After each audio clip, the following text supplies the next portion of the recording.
Pada bagian kali ini saya akan menjelaskan tentang kloropita. Kloropita merupakan bagian dari protista mirip tumbuhan. Pengertian dari kloropita ini adalah gagang hijau yang memiliki pigmen klorofil hijau karena mengandung dominan klorofil A dan klorofil B. Selain itu juga memiliki kandungan klorofil yaitu karoten dan xanthofil. Selanjutnya yaitu habitat daripada kloropita. Di mana sih kloropita ini biasanya ditemui? Ya, sebagian besar ada di danau, di kolam, di laut, juga ada yang menempel pada hewan atau tumbuhan. Ada juga di salju maupun tembok yang basah. Yang banyak kita temui yaitu kloropita yang terdapat di danau. Ketika danau itu berwarna hijau, maka itu mengandung kloropita atau biasa kita sebut dengan alga hijau atau gagang hijau. Baik, selanjutnya adalah ciri-ciri dari kloropita. Yang pertama yaitu bersifat uniseluler atau multiseluler, di mana uniseluler hanya memiliki satu sel, dan multiseluler yang bersel banyak.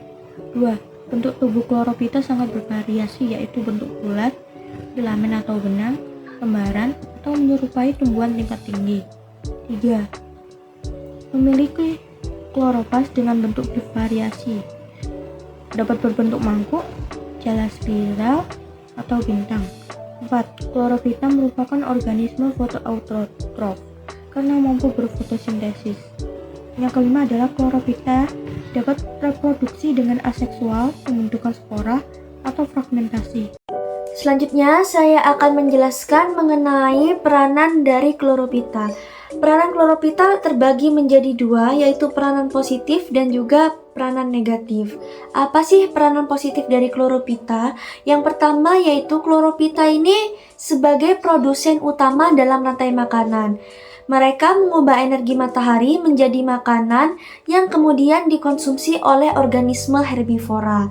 Yang kedua, yaitu kloropita menghasilkan oksigen dan hasil fotosintesis yang dibutuhkan oleh hewan untuk bernafas.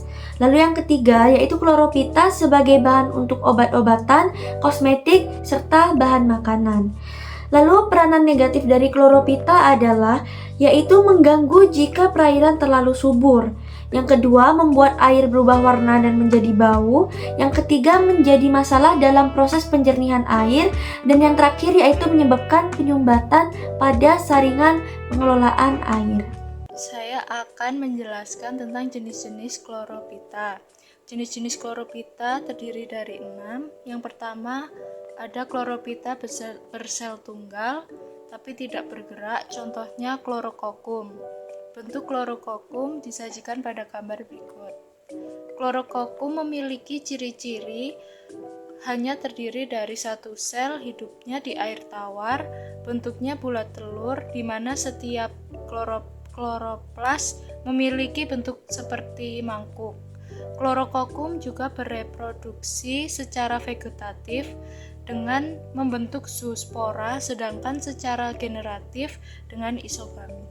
Jadi Chlorococcum ini tidak memiliki alat gerak sehingga digolongkan dalam divisi Chloropita yang bersel satu dan tidak bergerak. Jenis yang kedua ada Chloropita bersel tunggal namun dapat bergerak, contohnya Chlamydomonas. Bisa dilihat pada gambar bahwa Chlamydomonas ini tersusun dari satu sel serta memiliki dua alat gerak. Chlamydomonas hidup di air tawar yang tergenang, selnya berbentuk menyerupai bola, agak lonjong dengan dinding sel dari bahan selulosa. Chlamydomonas yang juga memiliki kloroplas yang tunggal, berbentuk seperti mangkok atau beberapa butir pirenoid yang berfungsi sebagai tempat penyimpan amilum yang ditemukan dalam sitoplasma, kemudian memiliki vakuola kontraktil sebagai pengatur osmoregulasi dan memiliki stigma atau bintik merah.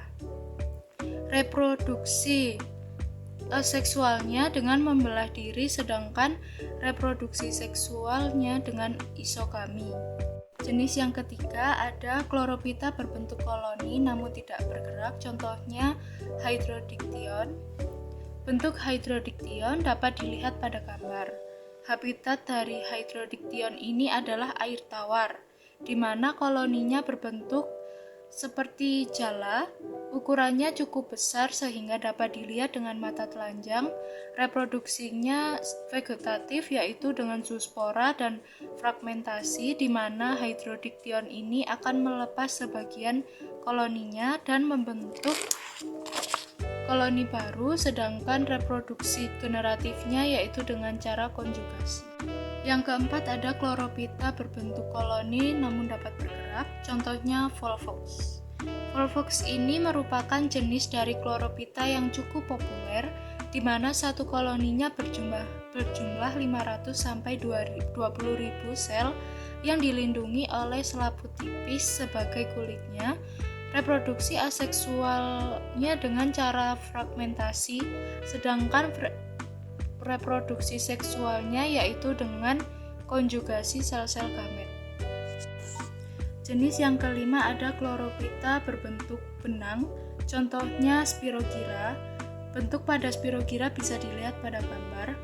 Spirogyra ini hidupnya di perairan, bentuk tubuh seperti benang.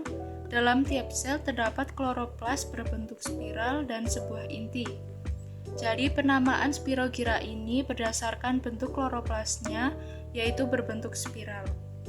Reproduksinya secara vegetatif dan juga generatif, di mana reproduksi vegetatifnya yaitu dengan cara fragmentasi, sedangkan reproduksi generatifnya dengan cara konjugasi. Jenis yang terakhir ada Chlorophyta berbentuk lembaran atau tumbuhan tinggi, contohnya ulva. Bisa diperhatikan pada gambar bahwa ulva ini bentuknya sudah menyerupai seperti tumbuhan tinggi, yaitu memiliki lembaran-lembaran daun. Hidup daun ulva ini adalah di dasar perairan laut, yaitu biasanya menempel pada karang-karang. Bentuk tubuhnya seperti lembaran daun. Reproduksi vegetatifnya dengan spora, sedangkan reproduksi generatifnya dengan menghasilkan gamet jantan dan gamet betina. Kemudian ada struktur dari 4 contoh Chlorophyta. Yang pertama adalah Chlorella. Mikroalga Chlorophyta jenis Chlorella berwarna hijau, pergerakannya tidak motil dan tidak memiliki flagel. Motil di sini adalah kemampuan organisme untuk bergerak bebas. Selnya berbentuk bola dan juga terdapat kloroplas. Pironoid pada mikroalga ini adalah sebagai pembentukan amilum dan menyimpan cadangan makanan. Yang kedua adalah Chlamydomonas. Chlamydomonas merupakan alga hijau yang bersifat motil dan uniseluler. Dinding sel organisme ini tipis dan kokoh serta terbuat dari selulosa. 2 flagela ditemukan di ujung anterior organisme. Flagela ini berfungsi sebagai alat gerak. Terdapat juga pirenoid di dalam sel ini, serta 2 vakuola di sitoplasma yang menjalankan fungsi osmoregulasi, yaitu proses mengatur konsentrasi cairan dan menyeimbangkan pemasukan serta pengeluaran cairan tubuh oleh sel. Yang ketiga adalah Volvox. Satu koloni Volvox tampak seperti bola. Tubuh Volvox berbentuk bola berongga yang disebut coenobium. Pada sel-sel vegetatif, bagian tepi berflagel 2. Koloni sel tersebut dihubungkan satu dengan yang lain melalui benang-benang sitoplasma. Yang keempat adalah Oedogonium. Oedogonium memiliki filamen tidak bercabang, terdiri dari sel-sel silindris dengan sel-sel tertentu yang memiliki dinding lurik di ujung distal. Sel-sel memiliki satu nukleus masing-masing dan satu kloroplas retikulat yang mengelilingi protoplas. Kloroplas biasanya memiliki banyak pirenoid.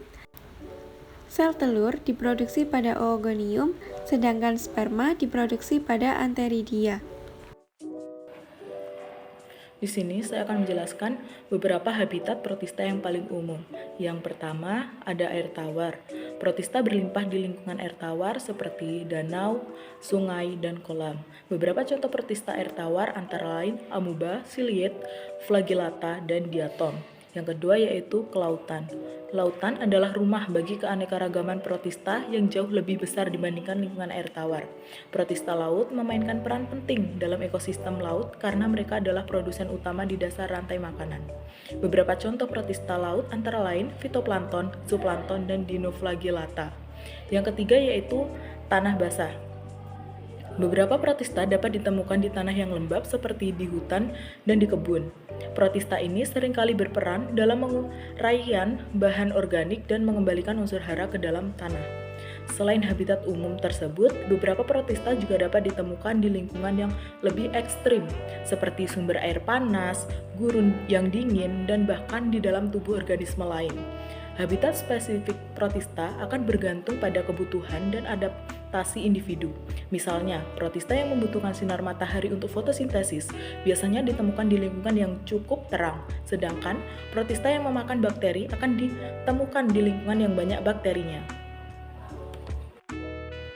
Selanjutnya yaitu pembagian protista secara tradisional didasarkan pada persamaan mereka dengan organisme lain, yaitu hewan, tumbuhan, dan jamur. Namun, perkembangan teknologi klasifikasi modern mengelompokkan protista berdasarkan filogenetik atau hubungan kekerabatan mereka.